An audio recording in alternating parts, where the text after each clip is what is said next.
안녕하세요. 크립토TV입니다. 오늘은 3주 연속으로 주말마다 악재가 나왔었던 이유들과 또 향후 전망에 대해서 알아보도록 하겠습니다. 최근에 전 세계를 호령하는 한 남자가 있죠. 이분의 말을 해석하는 게 아마 전 세계 애널리스트들의 고충이자 스트레스가 아닐까 생각이 듭니다. 그만큼 고집도 너무 세고요. 변덕이 너무 심하기 때문인데요.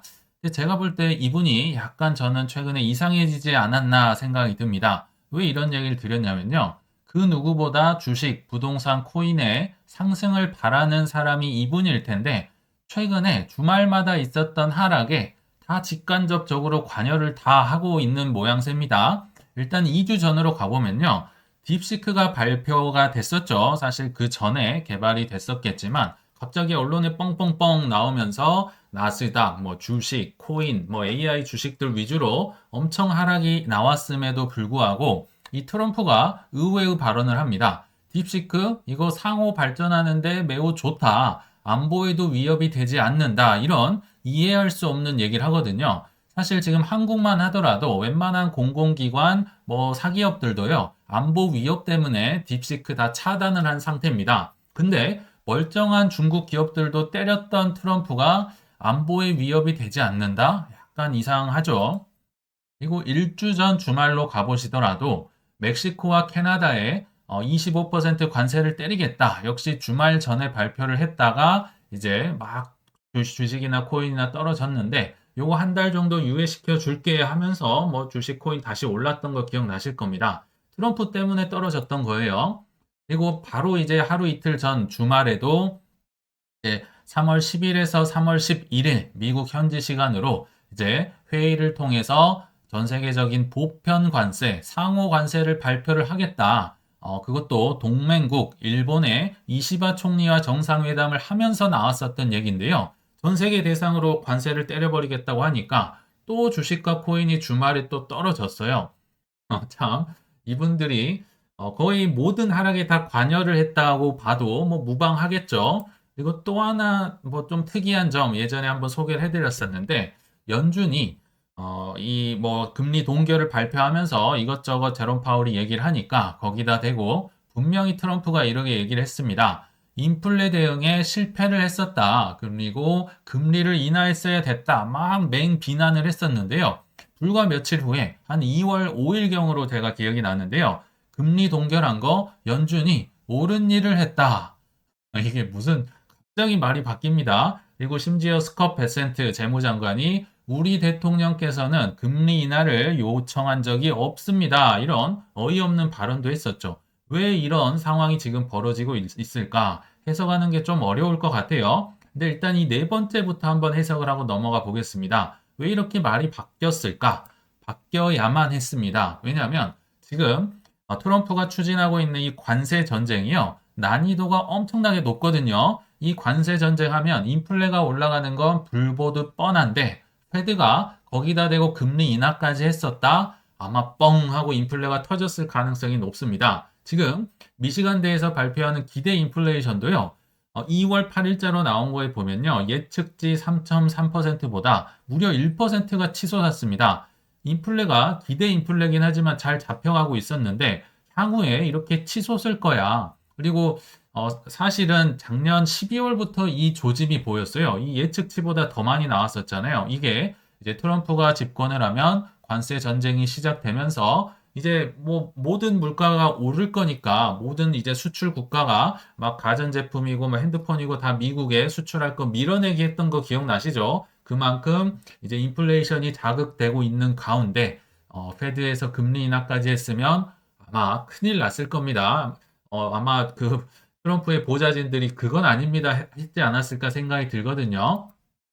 그 외에도 아까 그렇게까지 관세에 지금 집착을 하는 주식 코인 하락을 단기적으로 감수를 하면서 우리는 기꺼이 해야 된다. 이런 발언까지 했거든요. 이 형이 지금 왜 이러고 있는지를 오늘 한번 풀어볼 텐데요.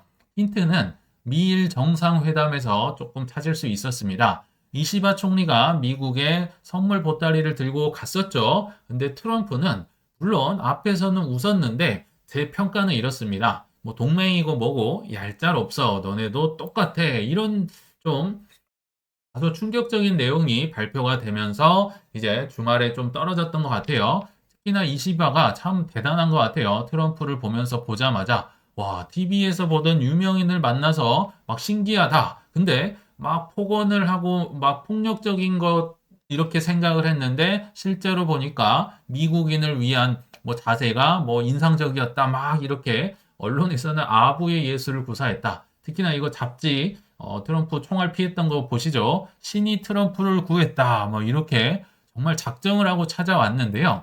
자, 일단 일본의 선물 보따리부터 살펴보면 아부 한 스푼 들어갔었고요. 손정희 회장이 스타게이트에 엄청난 돈을 투자했던 거 기억나시죠? 그리고 거기에다가 뭐 도요다다 여러 개를 얹혀서 대미 고용 투자에 1조 원이 아니고요. 1조 달러를 앞으로 더 투자를 하겠다. 뭐 AI 인프라나 첨단 쪽 많이 할 거고요. 또 방위비도 2배까지는 모르겠습니다. 이거는 이제 트럼프가 주장을 하는 거고 이시바는 이제 집에 돌아가서 한번 생각을 해본다고 했는데 아무튼 방위비도 올리지 않을까 생각이 들어요.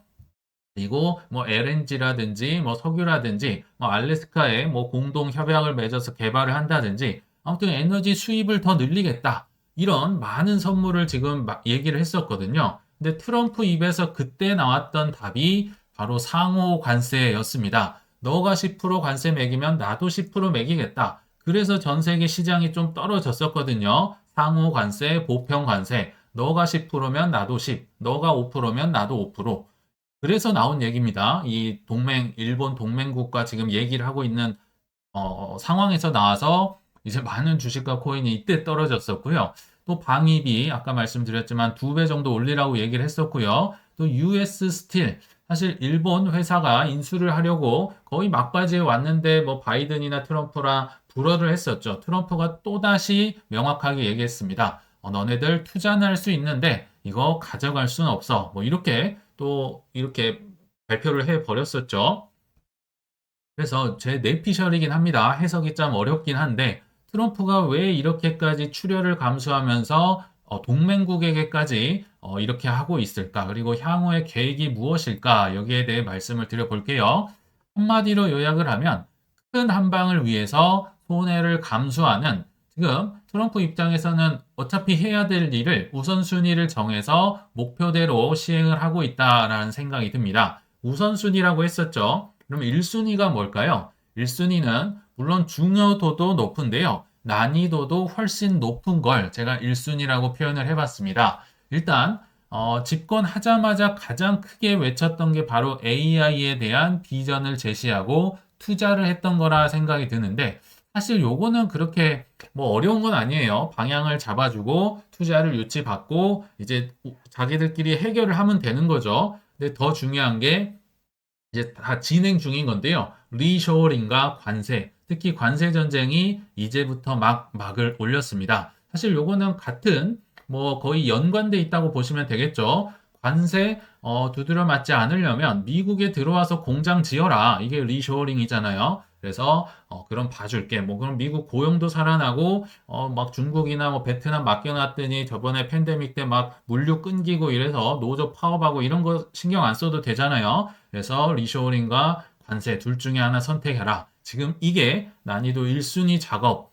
좀 출혈이 있어도 하려는 거고요. 그럼 2순위가 있겠죠. 이 2순위가 뭐 상대적으로 덜 중요하고 난이도가 덜 좀 낮다는 거지. 이게 막 쉽다는 얘기는 아닙니다. 근데 제가 이렇게 이제 2순위라고 해서 우리가 평소에 봤던 내용을 한번 넣어 봤는데요. 일단 국채 수요를 확보를 하고 막 찍어내야지 본인들이 할 수 있는 뭐 달러를 수출할 수 있겠죠. 그래서 아직 미국 정부의 부채 한도도 아직 그 뭐 협상을 하지 않았습니다. 요걸 이제 무제한으로 하려는 게 트럼프의 구상이잖아요. 그리고 여기 같은 노란색인 여기에서 코인이 나옵니다. 우리에게는 뭐 비트코인과 뭐 리플이나 뭐 솔라나라 이런 게 가장 중요하지만 미국 입장에서는요. 그냥 하나의 도구에 불과합니다. 완전한 우선순위는 아니라는 거죠. 국채 수요를 뒷받침하기 위해서 그리고 미국 부채를 전략적으로 비축을 하면서 비트코인에 대한 이 플러스로 상세를 하기 위해서 또는 스테이블 코인의 준비금으로서 국채를 사들이는 수요처를 확보하기 위해서 코인을 선택한 거지 1순위 막 어마어마하게 중요한 건 아니라는 겁니다. 냉정하게 얘기할 때. 그래서 2순위 국채에 대한 뭐 수요 확보, 뭐 팔아댈 수 있는 거, 그리고 은행 규제 완화. 대출을 완화하면 은행들이 대출을 더 해줄 거고 국채를 더 사줄 거라고 말씀을 드렸었죠. 그리고 양적 긴축을 중단, 유동성이 좋아진다는 거 아직 시행하지 않았습니다. 그리고 코인에 대해서도 뭐 지금 국부 펀드는 만들었다고는 하지만 아마 여기에 비하면 중요도는 떨어질 거라 생각이 들고요. 금리 인하와 약달러도 물론 중요는 한데요. 그렇게까지 중요하진 않다고 예전에 말씀을 드렸죠. 그래서 적당한 중금리, 뭐 약달러도 17년처럼 이렇게 막 떨어지는 게 아니라 서서히 떨어지는 걸 원할 것이다 라는 생각이 드는데요. 이 1순위와 2순위의 결정적인 차이가 뭐냐면요. 이 AI 비전을 빼면 대외냐 대내냐라는 겁니다. 대외가 어떤 건가요?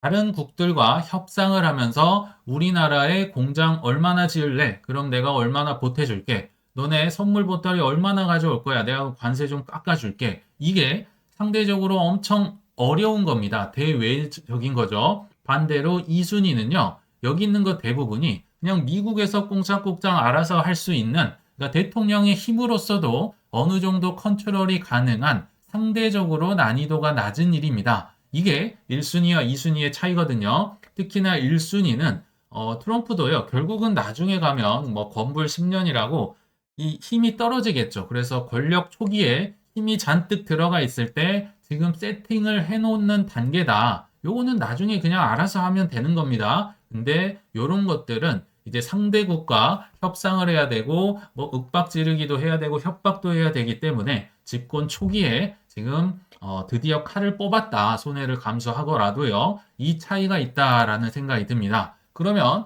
이제 전반적인 프로세스로 한번 보자면 지금은 1순위에 집중을 하고 있는 시기라 생각이 듭니다. 1순위 되면 어떻게 될까요? 2순위 진행하겠죠. 우리가 그토록 바라던 2순위에 우리가 좋아하는 만한 일들이 다 몰려 있죠.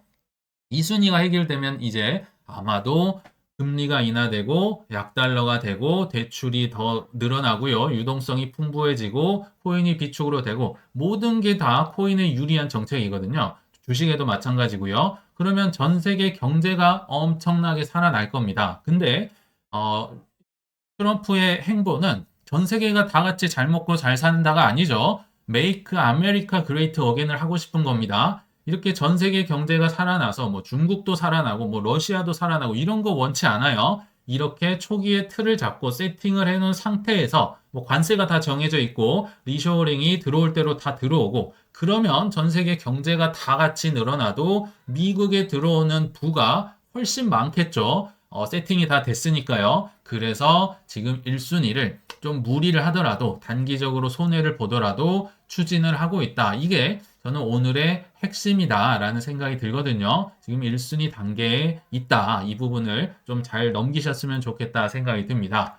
그리고 이 관세 전쟁이 예전에 중국과 하는 걸 보면 좀 오래 갈 수도 있다. 뭐 이렇게 생각을 하실 수도 있겠지만 다행히도 뭐 경력직이고요. 트럼프가 참 보통은 아닌 것 같아요. 뭐 보좌진도 빵빵한 것 같고요. 그래서 1순위, 아까 우선순위 뭐 관세 전쟁 이런 게 생각보다 빨리 해결될 수도 있겠다라는 생각이 듭니다. 지금 관세 전쟁을 한마디로 얘기하면 이런 거잖아요. 선물 갖고 와봐라. 관세 다르게 매겨줄게. 다르게 매겨줄게가 핵심입니다. 너는 뭐 선물 많으니까 좀 봐줄게. 그러면 다른 사람들이 좀 조바심이 나서 더 좋은 선물을 들고 오겠죠. 지금 이미 진행이 되고 있습니다. 예전에 멕시코와 캐나다 한 달 유예를 하면서 트럼프가 무슨 얘기를 했냐면요. 군대에 특히 국경 보안을 위한 이 금액을 증액해라. 자꾸 마약 같은 거 들고 오고 이거 안 되겠다 했는데 그때 당시에 멕시코는 조금 괜찮게 군대들 이렇게 집결시키고 돈 많이 쓰는 것 같은데 캐나다는 별로네 이런 얘기를 했습니다. 조금 더 구체적으로 얘기하면 캐나다도 국경을 보안한다고 했는데요. 그게 트럼프랑 얘기를 하면서 나온 게 아니라 그 전에 작년 12월에 뭐 금액까지는 제가 까먹었는데 국경 보안을 위해 이 정도 쓴다. 작년 12월에 했던 걸 그대로 들고 왔거든요. 그러니까 야 이거 새로운 거 아니잖아. 캐나다는 좀 별론데 아마도 이 둘은 관세를 다르게 매겨질 가능성이 높아요. 제가 볼 때는요. 뭐 한 달간 유예가 된 과정에서 어떻게 될지 모르지만 그리고 저 뒤에 있는 사실 한국보다도 더 규모가 작습니다. 흑자 규모가요. 근데 대만조차도 미국 무기 4조 원어치 저 구매하겠습니다. 막 선물을 너도 나도 손을 들고 있죠. 그리고 유럽, 특히 이제 독일입니다. 독일이 대미 흑자국 한 4위 정도 되거든요. 저 빨리 협상하고 싶습니다. 관세를 낮출 용의도 갖고 있습니다. 독일에 자동차 업체 많으니까 지금 너도날도 지금 손을 들고 러브콜을 날리고 있는 상황입니다. 오직 중국만이 보복 관세로 지금 대응을 하고 있고 아마 17년대도 경험을 한번 해봤는데요. 이 중국 대신 중국을 관세를 많이 때리면요. 중국이 본인의 환율을 평가 절하시켜 버렸습니다. 관세 때문에 이게 올라갔는데 중국이 자기 환율을 낮추면 결국 중국의 물건은 수출될 때 그냥 똔똔으로 좀 비슷하게 관세 효과가 사라지는 효과가 있거든요. 그래서 그 스캇 베센트 장관이 너네 환율에 니네 맘대로 개입하지 마. 지금 이렇게까지 얘기가 나왔는데 아무튼 중국만이 이렇게 뭐 여러 가지 전략으로 지금 맞서고 있다라는 생각이 듭니다. 요게 이제 전 세계 대미 흑자국 8개국을 가져와 봤는데요. 멕시코 1입니다. 멕시코와 캐나다 지금 뭐 협상을 또 선물을 보따리 들고 와야겠죠. 한 달 유예됐지 끝난 건 아니지만 중국만이 아마 계속 싸우는 전략으로 가지 않을까 생각이 들고 독일 아까 말씀드렸죠. 우리는 낮출 의향이 있다 관세를. 일본도 뭐 보따리 들고 찾아갔었고요. 오직 지금 베트남과 한국만 대정부 차원에서는 별다른 전략이 나오지 않고 있어요. 한국도 뭐 SK나 삼성이 뭐 가서 뭐 투자하겠다, 공장 짓겠다 뭐 이런 건 했었지만 정부적으로는 입장으로 볼 때도 뭐가 좀 나와야 되지 않을까 생각이 들고요. 대만은 더 뒤에 있음에도 뭐 무기 사겠다. 뭐 이런 거라도 좀 나오고 대응이 돼야 되지 않을까 이런 생각이 드네요. 그래서 오늘 얘기를 좀 요약을 해보면 지금 트럼프 정부는 초기에 손해를 감수할 만큼 굉장히 중요한 세팅을 하고 있다. 이 세팅을 해 놓은 다음에 이제 우리가 원하는 뭐 유동성이다 뭐다 이런 걸 풀면서 코인에 주식에 뭐 AI 인프라에 엄청난 돈이 쏟아 들어올 것이다 라고 생각이 듭니다. 그래야지 미국이 빨아들이는 돈이 많을 거니까요. 그래서 마가를 세팅하는 단계에 있다. 이게 핵심인 것 같습니다. 그래서 오늘 마지막으로 좀 결론을 맺어보면 트럼프발 악재의 핵심 카드가 이미 나왔고 시장에 반영이 되고 있다. 이게 저는 중요하다 생각이 듭니다. 악재가 뭔지 모르거나 준비가 안 됐을 때 공포에 휩싸이는 거지 조만간 보편 관세 발표를 필두로 해서 뭐 트럼프가 발표를 하겠죠. 그러면 전 세계가 뭐 나중엔 다른 말 할 수도 있겠지만 일단은 빠른 해결책을 찾기 위해서 분주히 움직일 가능성이 높습니다. 즉 이미 드러나고 준비되는 악재는 예전에 우리 일본 금리 인상 때 발표처럼 악재로 보기 어렵다는 건데요. 이렇게 관세 전쟁이 협상으로 대각 가닥이 잡힌다면 우리가 알던 과거 주식, 코인, 부동산 좋아하는 트럼프로 돌아와서 이 순위를 진행해 줄 거라고 기대를 하면서 이만 마치겠습니다. 시청 감사합니다.